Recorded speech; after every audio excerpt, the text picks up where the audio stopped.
Greetings, the Astro 30 here, and I have a bag of parts. Now I got them laid out on the floor there, mainly because my laptop is sitting on the desk at the moment. So what we have there is a case. I'll put the catalogue number on the bottom of the screen. A couple of pot knobs on the right there, and a bag which contains a switch, some banana plugs, a couple of potentiometers, a power inlet socket, like an IEC socket, one of those computer power cord ones, which comes with an internal fuse. Fuse not included, of course. And I also have two 24 volt secondary at 3 amp windings, single winding transformers.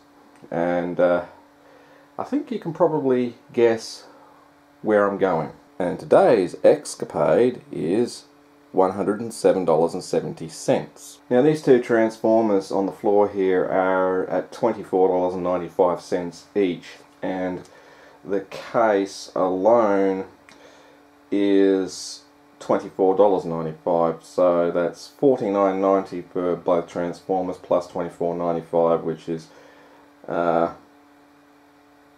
close to $80 or so. The other miscellaneous components probably only an extra $20 on top. So let's move the laptop off the desk or sideways, whatever, and we'll open up some stuff and have a look. So we'll start with one of the transformers. They're both the same. So that's one of the transformers there. It's 72 VA, rated current is 3 amps, and the output voltage is 24 volt AC. Now if I do a quick calculation, 24 volts times 1.4 equals 33.6. So once it's rectified and smoothed out with a filter capacitor, the expected DC voltage is 33.6. If you multiply the voltage by the expected current, that gives you 72. So that's where the 72 VA comes from. It's the voltage multiplied by the current. So that should be more than adequate for what I want to do. What am I doing? Well, you've probably already guessed it by now, but I'm building a power supply. Okay, and that's basically what I'm getting. I've ordered two of them because I'm going to make a bipolar supply. These are single-ended boards. As you can see there, the total price of that kit is $9.26 AU. They got more than 10 available, 2 sold, probably to me.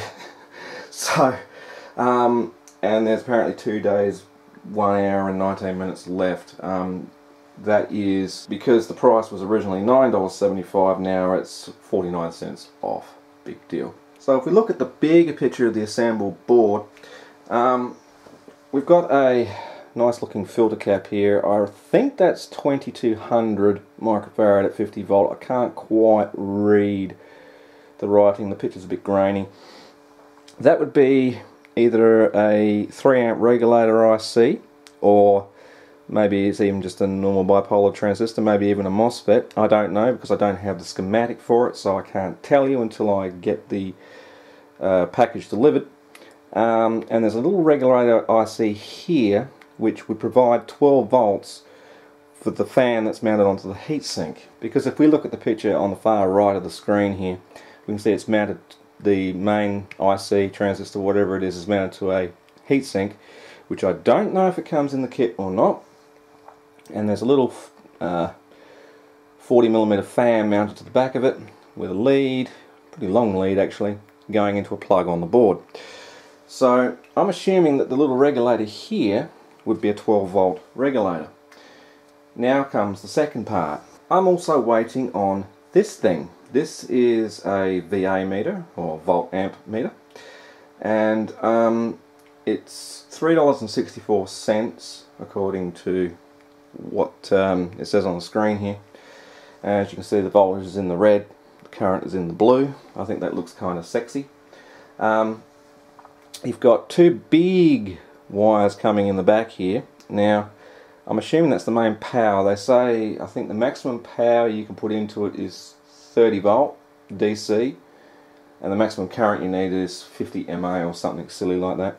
But I'm not sure why they've got the really thick wiring here. And we've also got 3 wires coming off of here. Now, if I'm right in assuming these are actually the power wires, that is, power in to the meter, power back out the meter so it can measure current, and plus a ground reference. I think that's how it works. Now, I'm still waiting on that. I purchased that about the 27th of November, and we are now, what, the 15th of December, and I haven't received either yet, so it might be a while. But that's my plan. I'm building a dual tracking, basically, power supply with a nice digital volt amp meter. Not sure of the physical dimensions of that. Okay, so the working current of the meter, that's, well, how much it draws when it's powered up is less than 20 mA. See? The maximum voltage measuring range is 0 to 100 volt DC, and the maximum current range is 0 to 10 amp. Unfortunately, it doesn't give me any dimensions of the unit. But yeah, I think that's going to look absolutely cool on the front panel. Okay, so I want to open up this case bag here. I can go get a metal case that's about 300 long, 80 high. I think it was 205, no, it'd be about 290 odd deep. I can't line it up with any of these standoffs, so that's not going to work too well.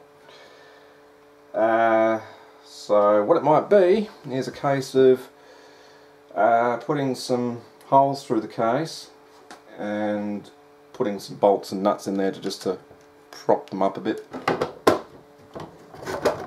Yeah, it's plenty of clearance. So I'm assuming I've got enough space to mount both the circuit boards. I think the circuit boards are only about this big each, so 2 of them will fit across the front. So let's investigate the bag of parts here. I'm going to keep the plastic bag so I can put all the parts back in it. I've got a 10K linear dual gang pot at 24mm. Now the circuit board or the kit I'm getting features 2 10K pots on it, and I'd assume they'd be linear pots, not logarithmic. One would be for voltage, obviously, so you can adjust the voltage from, I think they said about 0 volt, which is got to be incorrect, to 30. I've got 2 of those. I also got, as I said before, one of these IEC, basically a computer power cord type connector with its own internal fuse compartment. There we go. That was a lot of effort. And I've also bought a M205 3 amp slow blow fuse. Now I don't know if that's going to be a strong enough fuse, but we'll certainly find out. So I'll just pop that back in there.